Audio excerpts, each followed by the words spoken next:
سعودی عرب کے اخباروں میں یہ رپورٹ شائع ہوئی تھی، تو ایک لڑکی مغرب کے بعد اس کی رخصتی تھی، تو آپ کو پتہ ہے رخصتی لیٹ ہی ہوتی ہے، میک اپ وہ ہماری طرح بڑے شوقین ہیں میک اپ کی بھی۔ رخصتی ہونے لگی، عشاء کی اذان کی آواز آ گئی۔ اب دلہن صاحبہ کیا کہتی ہیں، غور کریں گے، میں نے تو نماز پڑھنی ہے اور وضو بھی کرنا ہے۔ آپ کو پتہ ہے دلہن کا میک اپ وہ کس قسم کی اجازت دیتا ہے، اس طرح اس کو فریش رکھا جاتا ہے اور اے سی میں کہ پسینہ بھی نہیں آنا چاہیے، وگرنہ تو چہرہ ہی خراب ہو جائے گا۔ انہوں نے کہا بیٹا گھر جا کے عشاء کی نماز ہے، نصف رات تک ٹائم رہے گا۔ نہیں، میں نے ابھی پڑھنی ہے، میری زندگی کا یہ عمل ہے۔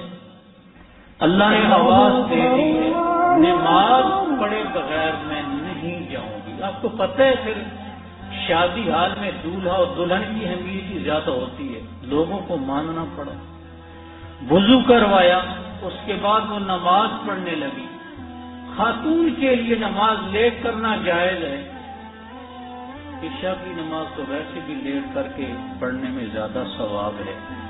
حضرات اس عورت کے لیے جائز تھا گھر جا کر نماز پڑھے، برکت بھی زیادہ ہوگی نا۔ اپنے کمرے میں جا کر پہلے وہ نماز عشاء پڑھے گی، برکت ہو جائے گی۔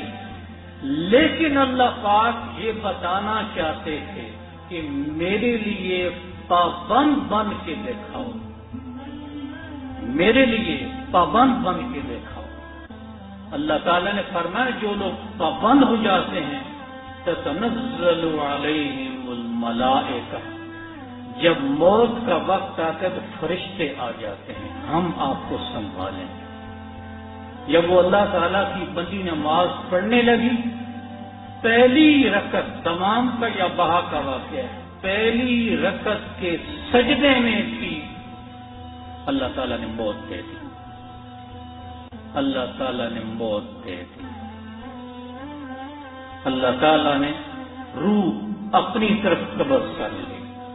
یہ کیا ہوا؟ حضرات جائز تو تھا۔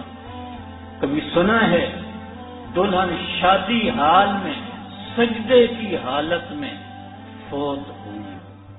ہاں ہو سکتی ہے، لیکن جب اللہ تعالیٰ کا تعلق مضبوط ہوگا، یہ جو ہمارا کمپرومائز کرنا ہے، ایسا ارینج کریں اپنے کاروبار، اپنے جاب، اگر اللہ تعالیٰ کا نظام ہی ڈسٹرب ہوتا ہے، حضرات ہم اس کمائی سے کیا لیں؟